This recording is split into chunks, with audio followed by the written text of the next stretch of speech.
All right, we're here with Carter Krawchuk, a pitcher for Purdue, from St. Catharines, Ontario. How's it going, Carter? Going great. It's going great. Just to get us started, could you kind of run us through your career so far and how you've got to where you are today? All right, I'm gonna start at the very beginning here. I started just playing in my city, which is St. Catharines, not a very big city in Niagara. So I started just playing with my dad, and from there, I think my parents and I noticed that I wanted to do a little more with baseball, and I decided to go play for a team called New Era, which is in Buffalo, New York. For the next 3 years, I travel over the border every day to go get that exposure that I needed. So I went there, I traveled, I had great experiences there, and from there on, my dad also was running a team back home because I also do have a twin brother, and so my twin brother was playing on this team with my dad. Whenever I just wanted to come play and have some fun, he'd let me come play for them. So from there on, I went to, I think it was an eliminations, and I pitched for my dad's team. And apparently the Brampton Royals scouted me for their Team Ontario. They were going to Team Ontario because they won eliminations and they were making scouts. And at the time, I was supposed to go to Cooperstown, so it's like, oh my goodness, like I don't know what to do. So I ended up going represent my province, Ontario. But then after that was done, I went down to Cooperstown, played in Cooperstown, and I said, all right, seems like Canada's got some pretty good baseball. I think I'm going to stay here from now on. So Stan Wilson, the coach for the Brampton Royals, he decided to come take me under his wing, and I started playing for Brampton, which was not an easy drive for my mom. I felt really bad. She did it because she loved me, and I respect her for that. But for the next 2 years, we made the progress of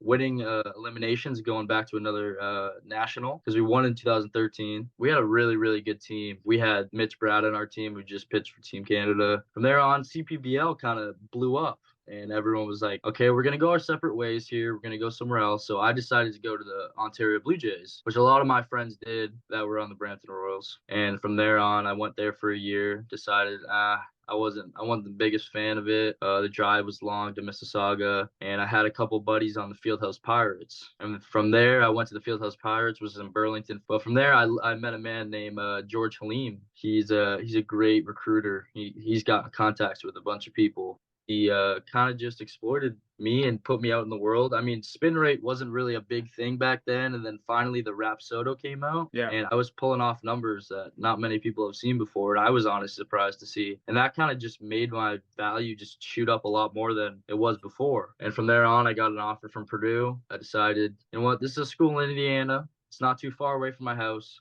The academics are great. My mom's big on academics, so I decided, all right, I'm gonna go to Purdue. They gave me a great scholarship, and plus, I had to pay for some of my school by myself because my sister, she's in medical school right now. My brother, he's trying to be a lawyer. We're twins, going to school at the same time. It's not too easy. It's a lot of money for my family. So I took a gap year and decided to reclassify. So from being a 2021, I went to a 2022, and this like when you reclassify, I don't think people realize the offers just expand. You're a whole year younger at this point, and your offers start getting a little bit better. You realize starting in grade 9, that's when your grades start to matter. They think it's probably grade 11, but no, it's grade 9, right? I mean, just doing your work and getting it done, getting good grades, it opens so much more opportunities to go to schools that you want to go to and the programs that you want to seek. You're going to get better school offers and better money just for having better grades. That's kind of just how it is. My brother and sister are extremely smart. I wasn't blessed as much as they were, so I had to put in a little bit more effort for myself. That shows that you put the time in, the effort in, you can grind for your schoolwork. They know that you don't got to worry about yourself academically here, and they can kind of just focus on your baseball and your training. So that's definitely a big aspect that people don't really notice. I know it's a process, especially in high school, and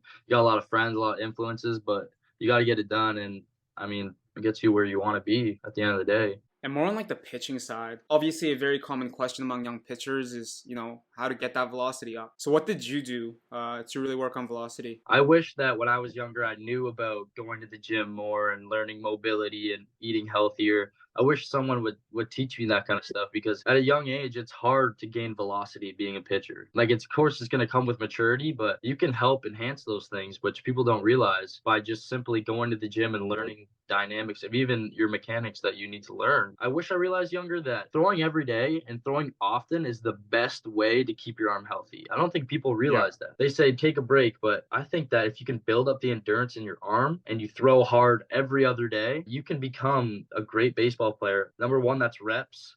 and that's going to keep your arm strong. I did a lot of forearm and mobility. Throwing a lot of sliders and stuff puts a lot of stress on your arm. Having your own arm care routine at the end of the day, after you have a long throwing day or a heavy throw day, the next day going and doing your arm care, because arm care is super important. Is there a specific, stretching routine you go through daily, or what are you doing? Two types of mobilities. Number one being shoulder mobility. So just doing isometrics, kind of just working on that shoulder mobility, doing with the body blade, a lot of hip mobility. Hip mobility is very, very key. Hitting your 90-90s, just getting into that motion of getting your hips loose and making sure your legs are going to be as strong as possible. That is the best way to gain velocity. And besides velocity, what are some other important components of pitching that young pitchers should all be working on? Mastering an arsenal. Most people don't realize, like, coming to university, you need 3 pitches. You can't be a 2-pitch guy. You're going to get hit at this level. Just working on your pitches and making sure you can throw them as strikes. Finding the grip that you like and the grip that you're comfortable with and developing that pitch. When you kind of figure out what to do and how to get around pitches, because I don't think people realize this, when you throw sliders and curveballs, you're just getting around it as much as you can and you're gripping it and ripping it. You can't hold it loosely and throw it lightly and goose it in there. You got to throw it hard and you got to have intent with your breaking pitches as much as you do with your fastball. Last question here. What would just be kind of your main advice to Canadians looking to follow in your footsteps, or maybe your own advice to yourself,